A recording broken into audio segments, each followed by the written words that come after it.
இன்று பக்ரீத் பண்டிகை தியாகத் திருநாள்.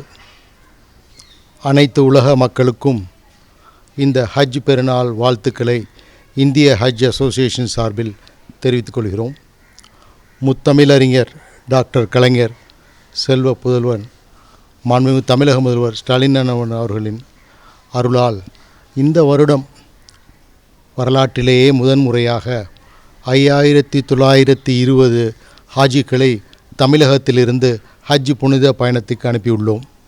எல்லா சிறப்பும் இறைவனுக்கே. அது மட்டுமன்றி 10 கோடி ரூபாய் தமிழகம் முதல் மாநிலமாக முன்னோடியாக மாண்புமிகு தமிழக முதல்வர் ஹாஜிகளுக்கு வழங்கியதற்கு 1 கோடி தமிழகத்தில் வாழும் இஸ்லாமிய பெருமக்களின் சார்பாக மனமார்ந்த நன்றியை தெரிவித்துக் கொள்கிறோம்.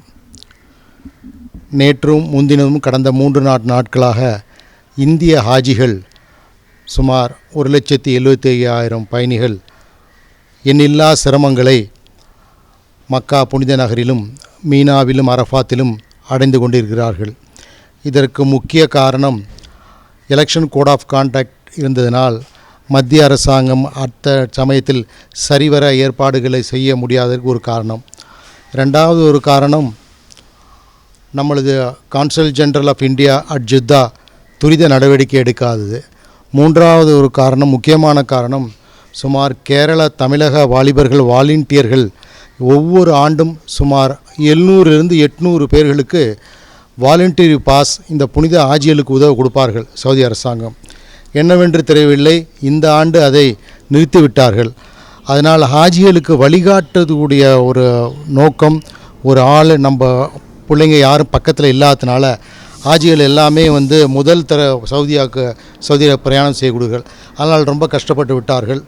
இறைவன் அருளால் அது பூர்த்தி அடைந்து இன்று 2வது நாளாக சைத்தானின் கல்தெறி கொண்டு மக்கா நகரை நோக்கி நடைப்பயணமாக லட்ச ஹாஜிகள் நடந்து கொண்டிருக்கிறார்கள். இதை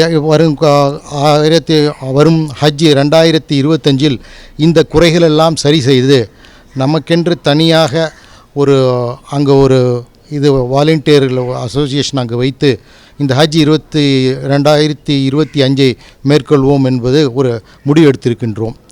அனைவருக்கும் மீண்டும் ஹஜ் பெருநாள் வாழ்த்துக்களையும் பக்ரீத் பெருநாள் வாழ்த்துக்களையும் தெரிவித்துக் கொள்கிறோம். அஸ்ஸலாமு அலைக்கும். அபூபக்கர், தலைவர், ஹஜ் அசோசியேஷன் ஆஃப் இந்தியா.